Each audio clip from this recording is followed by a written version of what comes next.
Hello दोस्तों, आज मैं आपके साथ एक नई स्टोरी शेयर करूंगी जिसका नाम है भगवान राम और मिठाई वाला।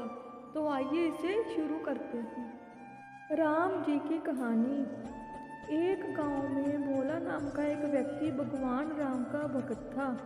वह दिन रात राम नाम जपता रहता था। जो भी मिलता उससे राम नाम की महिमा सुनाने बैठ जाता था। गांव वाले उसे बहुत मानते थे, लेकिन उसकी पत्नी उससे बहुत दुखी रहती थी। वह गांव में एक हलवाई की दुकान चलाता था। वह बहुत मेहनत से मिठाइयाँ बनाता था। उसकी बनाई मिठाई दूर दूर तक लोगों को पसंद आती थी। कुछ लोग उससे राम राम करके मुफ्त में मिठाई खा लेते थे। सुमित्रा बोली, तुम इतने सीधे हो कि लोग तुम्हारा फायदा उठा लेते हैं। वह बोला, मैं तो प्रभु श्री राम का नाम लेकर मिठाई बनाता हूँ। कुछ लोग खरीद लेते हैं और कुछ लोग प्रसाद समझकर खा लेते हैं। सुमित्रा बोली, लेकिन राम जी के चक्कर में नुकसान तो हो ही रहा है। वह बोला, तुम्हें पता है राम जी के नाम से जो मिठाई बनाता हूँ वह इतनी स्वादिष्ट बनती है कि लोगों को बहुत पसंद आती है। सुमित्रा उसके इस स्वभाव से बहुत दुखी रहती थी। एक दिन सुमित्रा की एक सहेली उससे मिलने आई। सुमित्रा ने कहा, बहन, मैं तो अपने पति से बहुत दुखी हूँ। वे तो कुछ समझते ही नहीं है कि दुकान कैसे चलती है। तो उसकी सहेली बोलती है, एक काम कर, तू उनकी दुकान को संभालना शुरू कर दे। कुछ दिन तू उनसे कह कि वे मिठाई बनाए बेचने का काम वह अपने आप करेगी। ऐसे में नुकसान नहीं होगा। अगले दिन सुमित्रा ने ऐसे ही कहा। सुमित्रा बोलती है, सुनो जी, आप आज से मिठाई बनाना, मैं दुकान पर मिठाई बेचूंगी। वह बोलता है, ठीक है, जैसा तुम चाहो, लेकिन दो बातें याद रखना। एक तो कोई भी गाहक दुकान से वापस ना जाए, और दूसरा सबसे पहले भगवान का भोग लगाना। सुमित्रा दुकान पर बैठ जाती है। वह पूजा करती है, भगवान का भोग भी लगाती है। उसके बाद उसके पास लोग आने लगते हैं। पहले के दिनों की तरह उसकी मिठाई खूब बिकने लगती है। तभी एक बूढ़ा आदमी दुकान पर आया। सुमित्रा ने कहा, बाबा क्या चाहिए? बूढ़ा आदमी बोला, बेटी, मुझे एक मिठाई खाने का मन है, लेकिन मैं खरीद नहीं सकता। सुमित्रा ने कहा, बाबा, यहाँ तो बिना पैसे मिठाई नहीं मिलेगी।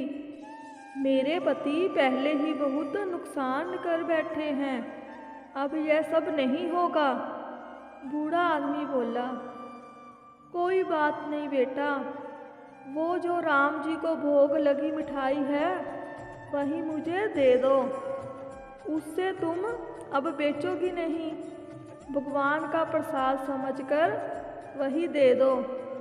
सुमित्रा बोली, नहीं बाबा, कहाँ ना आपको पैसे लाओ तभी मिठाई मिलेगी। यह सुनकर बूढ़ा आदमी वापस चला जाता है।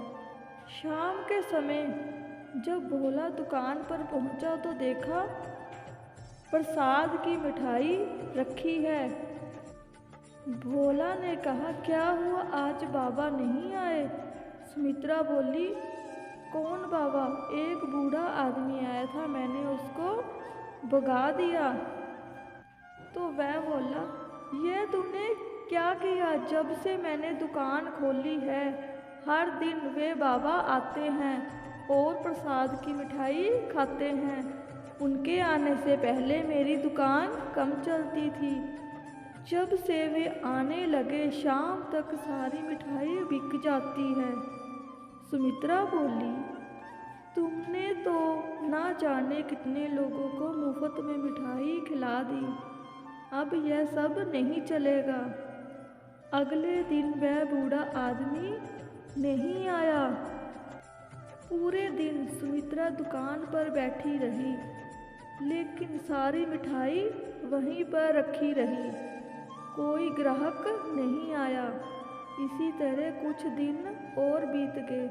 सारी मिठाई फेंकनी पड़ी। उनका सारा नुकसान हो गया। घर का खर्च भी चलाना मुश्किल हो गया। हार कर सुमित्रा ने कहा, मुझे लगता है आप ठीक कह रहे हो। आप जल्दी से जाकर बाबा को ढूंढ कर लाइए, नहीं तो हम भूखे मर जाएंगे। उसका आदमी बोला, अब कहाँ मिलेंगे बाबा। सुमित्रा रोने लगती है। अगले दिन वह दुकान खोलता है, भगवान राम का भोग लगाता है। फिर दोनों एक डिब्बे में मिठाई लेकर मंदिर पहुंच जाते हैं।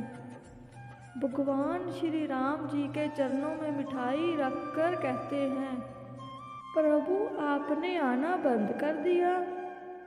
सुमित्रा बोली, यह आप क्या कह रहे हैं। उसका पति कहता है, ध्यान से देखो श्री राम की मूर्ति को। सुमित्रा मूर्ति को देखती है तो उसकी आंखों से आंसू बहने लगते हैं, क्योंकि मूर्ति के अंदर उसे बूढ़े आदमी की झलक दिखाई दे रही थी। सुमित्रा, जो कि उसकी पत्नी, बोलती है, प्रभु मुझे माफ़ कर दीजिए। आप स्वयं भोग लगाने आते थे। मैं मूर्ख आपको पहचान ना सकी। मंदिर से आकर भोला ने दुकान खोली। उसकी मिठाई पहले की तरह बिकने लगी, लेकिन उस दिन से प्रभु नहीं आए। अब भोला और सुमित्रा सुबह दुकान खोलते ही भगवान का भोग लगाते। उसके बाद दुकान के बाहर खड़े होकर मिठाई आने जाने वालों को बांट देते। उन्हें आज भी इंतजार था कि शायद प्रभु किसी और भेष में आ जाएं। जय श्री राम। जय श्री राम। तो दोस्तों, आपको ये कहानी कैसी लगी? अगर अच्छी लगी हो तो लाइक एंड शेयर करना